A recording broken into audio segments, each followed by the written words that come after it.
Hi everyone, welcome back to my channel, and it's the last week of Black History Month, so I had to make another video on chronicles of me being black basically. This one is about me being black in Japan because I used to study abroad there for a year. I made a few videos there, so if you want to go check it out, they're on my channel. Being a black woman there was a unique experience.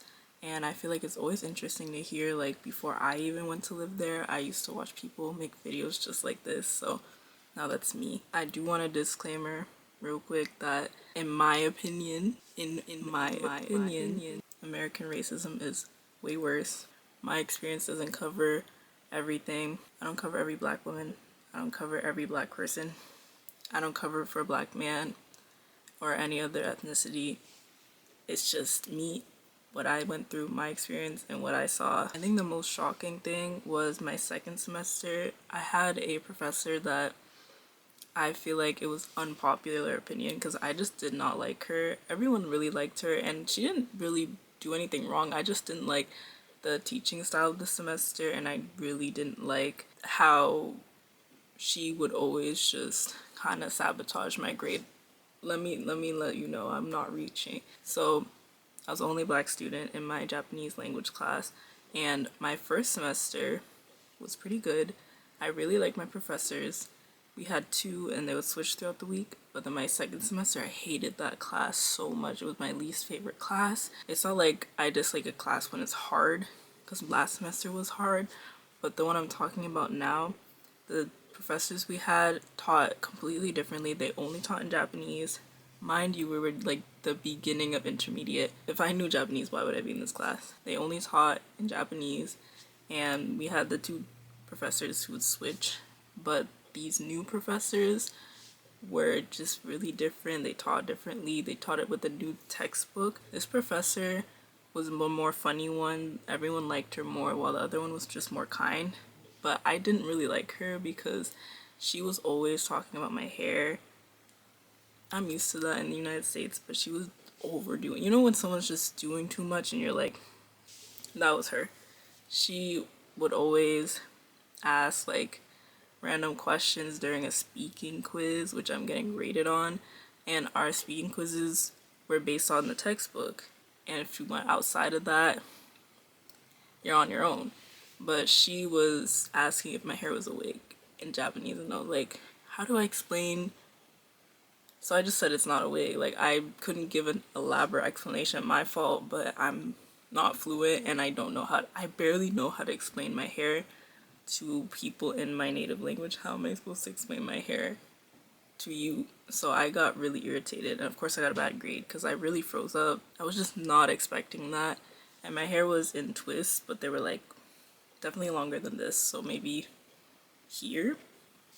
And she would do this like multiple speaking quizzes, and I got bad grades for that because I would freeze up every time. I did have my hair natural in Japan for that semester for maybe like a month. I came in, she's like, oh, you look like a new student. Mind you, everything I quote with her is in Japanese, and it would just make me really uncomfortable, but I didn't want to be that person to be like, so I'd just smile and laugh along and respond or whatever. And during her lecture, when I had my hair natural and it was like in a short fro, because I even stretched it out, like I just kept it straight out the wash because I was not feeling well. I had a sinus infection, and she literally during her lecture went and touched my hair, like patted me like a puppy. Like, bro, so embarrassing.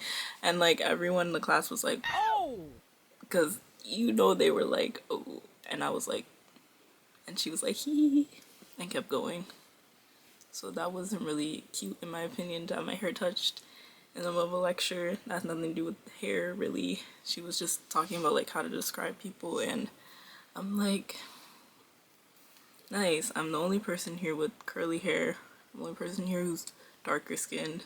There's no like other brown black people here or curly haired people. There was one girl who's Mexican, but she was again like very light and had straight hair, so it was like, oh no way. Of course I wasn't gonna say anything. I just let it go. But then that night I had a whole nightmare that she like cut my hair while I wasn't looking during a lecture. I don't know, like my well-being was low-key not doing so good. And mind you, I had this class every day. in the morning for 2 hours. That's why I was so impacted negatively. And the more I think about it, the more I can't justify it. Like, just don't touch your students' hair. Because if she was touching everyone's hair, okay, but she's not. She's like singling me out, and I didn't like it. God forbid I don't like it. Just inserting myself here real quick, I forgot to mention that on top of the subject of hair touching, I had this girl in my dorm. She like had her mother over, because you could have your, mothers to stay for like one night. And she had her mother over, and she studied in Canada, and she was talking to me, and she was super sweet. But she was like, oh my gosh, how long did your hair take? And my hair was in this style. And she was like, can I touch it? At least she asked. And I let her. But you can tell the daughter was in the background, like, side eye, mad shy. She did not want to talk to me. It was just the mom. And then another time, I was telling my white friend that I met in Japan. He was also American. I was telling him, like, yeah, that happens a little often. Like, he was like, wow, wow, wow. Literally the next day, I saw him, like, accidentally at a tournament or something, like, in the gym area. And he was like, oh, hi, this is my friend. And it was a Japanese girl. She had curly hair, which I was like, oh. And I think it's natural. I didn't ask any questions. And she was like, you're so pretty. Your hair's so pretty. And she's like, can I touch it? And his face in the background was like... I was like, yeah, sure. And then, but I was low-key laughing because we literally talked about it the day before. And then when she walked away, he was like, I'm so sorry. There you go. I don't be lying. I don't really have a reason to lie. It just be happening.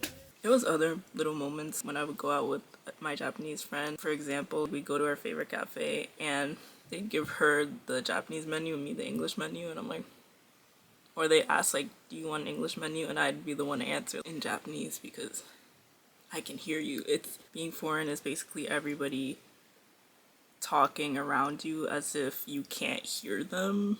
Like everyone talking behind your back, but behind your back is literally your face. So it's kind of awkward constantly. I had somebody visit me and we went to Osaka and it felt like Moses in the Red Sea because all the people just didn't want to be near us. Like they were just scared of him, I feel like, or intimidated, which is messed up because he literally does not look scary. He just has darker skin as a man. One of the people I traveled to Japan with from the same university, my home university, he was also black, and literally the first day we got there after the plane and then went on the train just to, look around, he sat down and this lady got up. I would see that online all the time and it never happened to me to this day, but he sat down next to the lady I was standing and she just got up and walked to the other side of the train and sat back down. I was like, oh, we laughed like super loud, so I know she saw us laughing. I hope she felt stupid because you weren't slick. Like, you should have just pretended to like get off the train or like go to another car, but you really just sat down somewhere else. Like, it was just too obvious. The xenophobia was crazy. Me personally, I don't really like sitting next to men, so I get it. We just knew. Like, you can't gaslight me. We knew why you did that. As for men in general, around me, no one was ever intimidated. I'm literally 5'2". I'm barely even 5'2". I'm actually 5'1" and 3/4. I've been catfishing y'all. I know I'm short, but technically I'm 5'2". That's what I put on all my documents because no way. I'm rounding that up. I'm 5'2" and nobody really was intimidated. I wouldn't have people get up, but I know it's because I'm a woman. Otherwise, it would have to be like pure racism. Maybe the stereotypes in their head don't align with the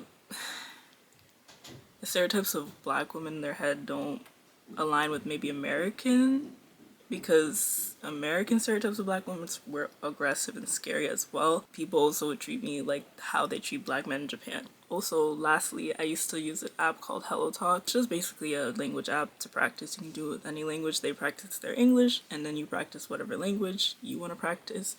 And I would use that a lot. And once they found I was in Japan, it was, oh man, they treat it like a dating app, even though there's a disclaimer saying don't use this as a dating app. But the Japanese men would literally treat it like a dating app and literally like constantly hit me up. And I would just like answer the 4 girls that would hit me up and they wouldn't even respond. So I was like, can any?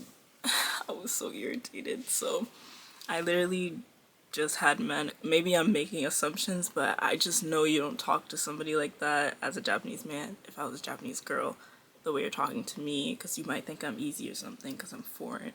And that was just frustrating because I just got the app to learn Japanese, to help with my Japanese outside of Japanese class because I'm in Japan. That's what I'm doing. So I deleted the app, and to this day I don't have it. I think it's kind of ghetto, and people disguising it like, oh, I'm just trying to learn English. So those are my experiences as a black woman in Japan. It was so humbling, so humbling. I really liked it though. For the most part, way less racism than I got in the US, but you pick and choose because everyone's experience is going to be different. Don't go to Japan and be like, Natalya, I had the worst time. It's your fault. You lied to me. You said it wasn't that bad. What? Whoa. I never said that. I never said that. I hope y'all still go travel anywhere because there's racism everywhere for everyone.